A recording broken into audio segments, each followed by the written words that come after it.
Hello दोस्तों, कैसे हो आप सब लोग। आई होप आप सब ठीक होंगे। तो मेरी आज की वीडियो है कि जब भी हम अपना आईवीएफ करवाने के लिए जाते हैं तो हमारे दिमाग में एक ही चीज़ रहती है कि हमारा हॉस्पिटल अगर दूर है तो क्या हम ट्रैवल कर सकते हैं, कि हमारा एम्ब्रियो ट्रांसफ़र हो गया है और क्या अब हम ट्रैवल कर सकते हैं, क्या हम मतलब कि जहाँ हॉस्पिटल से और घर से आने में हमें ये ऐसा तो नहीं है कि हमारा ट्रैवल करने से हमारा एम्ब्रियो निकल जाएगा। तो कि जब मैंने अपना आईवीएफ करवाया तो मेरे दिमाग में भी यही चीज़ें थी। ऐसा नहीं है कि मेरे दिमाग में ये नहीं था कि भाई हर किसी के में रहता है कि एक तो आईवीएफ, भाई आईवीएफ तो किसी ने ऐसे करवाया नहीं है। एक तो आईवीएफ, ऊपर से दिमाग में यही चीज़ें को 10 लोगों ने बताई हुई चीज़ें कि नहीं आपको ट्रैवल नहीं करना, आपको ये नहीं करना, वो नहीं करना। तो इन चीज़ों की वजह से हम खुद भी इस चीज़ों टेंशन में रहते हैं कि कहीं हमारे ट्रैवल करने से भाई मेरा एम्ब्रियो निकल ना जाए।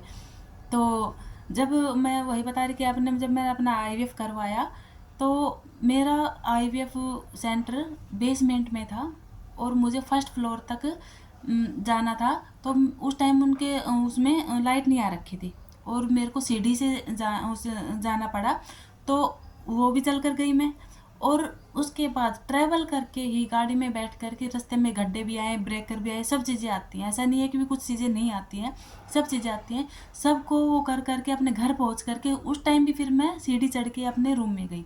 तो ऐसा कुछ भी नहीं होता है कि इन चीज़ों से आपको कोई दिक्कत हो गई है कि जब भी हम आईवीएफ करवाने के लिए सोच रहे हैं, भी हमारा हॉस्पिटल दूर है और हमारे दिमाग में सबसे पहले यही आया कि अब मुझे ट्रैवल नहीं करके जाना, अगर मैं ट्रैवल करूँगी तो भाई मेरा एम्ब्रियो निकल जाएगा। तो देखो, सब डॉक्टर भी बताते हैं और सबको पता होता है कि हमारा यूट्रस, बच्चेदानी का मुंह बंद रहता है। सिर्फ जब वो कैथेलेटर से हमारो इतनी ही पतली कैथेलेटर से डालते हैं और उतना ही खुलता है वो, और एम्ब्रियो डालने के बाद तुरंत ही निकालते हैं वो बंद हो जाता है। तो ऐसा नहीं कि भाई आप खड़े हुए और आपके भाई एम्ब्रियो निकल गई, ऐसा कुछ नहीं होता है।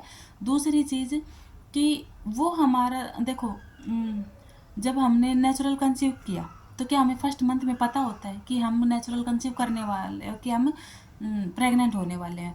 महीने भर तक हम खूब भाग दौड़ करते हैं, कोई भी टेंशन नहीं लेते। क्या हम पहले से भैया अपनी चीज़ों के लिए हम सावधानी रखने लग जाते हैं कि नहीं मेरे को तब प्रेगनेंसी हो जाएगी और भाई मैं ये चीज़ें ट्रैवल नहीं करूँगी, भाग दौड़ वाले काम नहीं करूँगी, सीढ़ी नहीं चढ़ूँ, नहीं करते ना। तब हम करना स्टार्ट करते हैं जब हमें कंसीव हो गया होता है और हमें पता चल जाता है कि हाँ अब मैं प्रेग्नेंट हूँ, तब हम थोड़ी सावधानी रखते हैं। उससे पहले हम कुछ नहीं रखते हैं। तो सेम चीज़ें वही होती हैं, फ़र्क इतना होता है वो लैब में हमारा 3 दिन का एम्ब्रियो ट्रांसफ़र किया हुआ होता है और वो हमारा नेचुरल कंसीव किया हुआ था। सिर्फ हमारी सोच का फ़र्क हुआ होता है, न कि और चीज़ों का फ़र्क होता है। अब बात करते हैं कि भाई उन चीज़ों से, किन चीज़ों से हमें सावधानी रखनी चाहिए। सबसे पहले हमें अपने टाइम पे खाना है, टाइम पे दवाई लेनी है। जो कुछ चीज़ें होती हैं जो हमें सावधानी रखनी होती है, आपके चलने फिरने से उन चीज़ों से कोई फ़र्क आपके एम्ब्रियो पे नहीं पड़ने वाला है। सिर्फ फ़र्क किन चीज़ों का पड़ने वाला है कि आपको टाइम पे अपने इंजेक्शन लगवाने हैं, टाइम पे अपनी दवाइयाँ लेनी है, टाइम पे अपनी बैलेंस डाइट, अच्छी डाइट लेनी है और खुश रहना है। सिर्फ इन चीज़ों का फ़र्क पड़ने वाला है और भगवान के ऊपर है और लक है हमारा कि भाई हमें कंसीव होगा या नहीं होगा। हम तो अपना 100% देते ही हैं, ये तो सबको ही पता है कि लेडीज़ अगर जब आईवीएफ करवाने जा रही है तो वो अपना 100% देगी ही देगी। जेंट्स एक बार फिर भी सोच जाता है कि नहीं इस टाइम दवाई भूल गए तो अगले टाइम ले लूँगी, लेकिन लेडीज़ अगर आईवीएफ करवाया, क्यों, माँ बनने का एक ऐसा सपना होता है लेडीज़ का, हर सपने से ऊपर रहता है। आपका चाहे कुछ भी हो, सर सपने से ऊपर रहता है। तो इसलिए लेडीज़ इन चीज़ों में कभी भी कोई भी ऐसी वो नहीं बरतती है कि भाई टाइम पर दवाई नहीं ले रही है, टाइम पर खाना नहीं खा रही है। हर चीज़ मुमकिन, जो नामुमकिन चीज़ होती है ना उसको मुमकिन करने की कोशिश करती है। तो वो चीज़ तो हमें अपना 100% देते हैं और ऊपर है मैंने बताया कि अपना लक होता है। पर आपको इन चीज़ों से डरने की ज़रूरत नहीं है कि आपके ट्रैवल करने से आपका एम्ब्रियो नहीं चिपका कि बाद में हमें गिल्ट रहे। तो आपको ऐसा बैलेंस बना के चलना है अपना कि न ज़्यादा भागदौड़ वाले काम करना है, न बिल्कुल ही बेड रेस्ट करना है। ये नहीं कि आप बिल्कुल बेड रेस्ट कर रहे हो कि बाद में आपको ये इस चीज़ का गिल्ट रहे कि अगर मैं बेड रेस्ट फुल नहीं करती तो मेरा एम्ब्रियो चिपक जाता, सॉरी।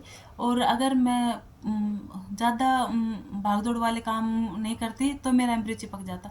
तो उन चीज़ों का आपको बैलेंस बना के रखना है कि नहीं ये आप थोड़ा सा काम कर लिया फिर रेस्ट कर लिया, थोड़ा सा काम कर लिया फिर रेस्ट कर लिया। ये नहीं कि आप भाग दौड़ वाले काम कर रहे हो और ये भी नहीं कि आप अपने बिल्कुल ही बेड रेस्ट कर रहे हो।